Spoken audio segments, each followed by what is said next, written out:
Angela Merkel is open to backing Theresa May's request for a short Brexit extension as the German Chancellor seeks to maintain the pressure on British MPs to support the withdrawal agreement, according to senior EU sources.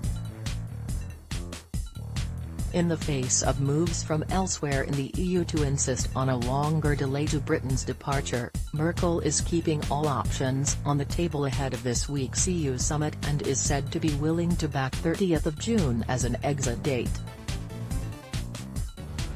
She is thought to be concerned that Donald Tusk's proposal of a year-long extension, with an option to exit earlier on ratification of the withdrawal agreement, could be self-defeating.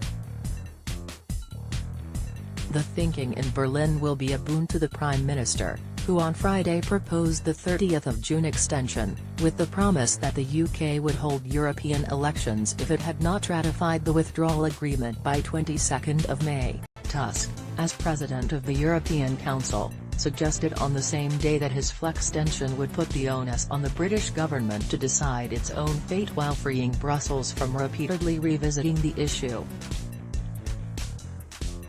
But Merkel is said to understand May's anxiety that this idea would lift pressure on the Commons to ratify the withdrawal agreement. Diplomats from other EU capitals have suggested that, given the divisions between leaders, a compromise position could be a summer end date, with a commitment to hold European elections. Germany has clashed with France over the issue.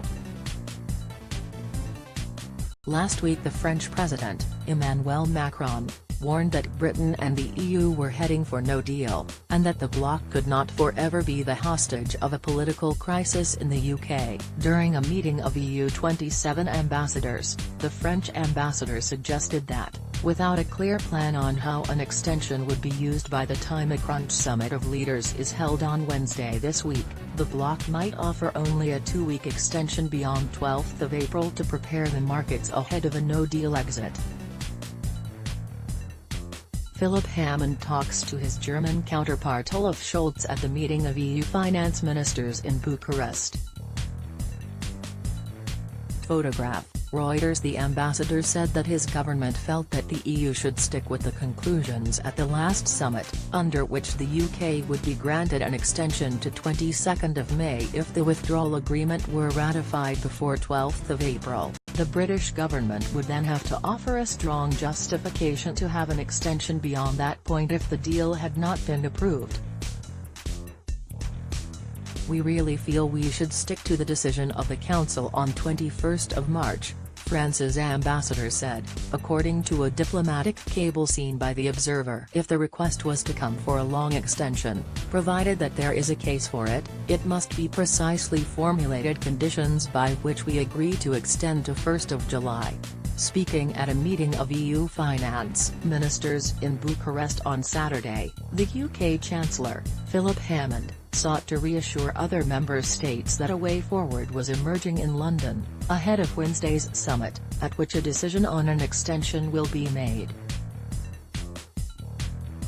"Most of the colleagues that I am talking to accept we will need longer to complete this process, so I am optimistic about Council on Wednesday," he said. "I understand EU colleagues are somewhat fed up that the process has taken as long as it has. We're also fed up that we haven't been able to complete this earlier, but I'm very confident we will get it done. I am optimistic that we will reach some form of agreement with Labour later," Hammond had added of the ongoing cross-party talks. The conversations with the Labour Party continue. They were continuing last night. "We are expected to exchange more text with the Labour Party today." Asked whether a second referendum could be agreed with Labour, the Chancellor said the government had approached the talks without any red lines. Should there be a further extension to 30th of June, or longer, Berlin and Paris are united in wanting assurances on the UK's future behaviour as a member state, including guarantees that the British government would abstain from playing a decisive role in key budget decisions or senior appointments. a tweet from Jacob Rees-Mogg, the Eurosceptic Conservative MP, in which he said the UK should be as difficult as possible in the event of a long extension, has had an impact. We could veto any increase in the budget, obstruct the putative EU army and block Mr Macron's integrationist schemes, Rees-Mogg had said. It was held up by one senior EU official as evidence of what they are capable of. During the ambassadors' meeting, let's be honest, having an extension will bring political and legal problems, France's ambassador had told his colleagues, according to the diplomatic cable. So before we go there, we have to be very, very careful. I am not sure that is where my government is at this stage. The German ambassador is said to have counseled the other EU diplomats not to make a hasty decision that we rue afterwards, and to have pointed to the ongoing talks with Labour as a hopeful sign.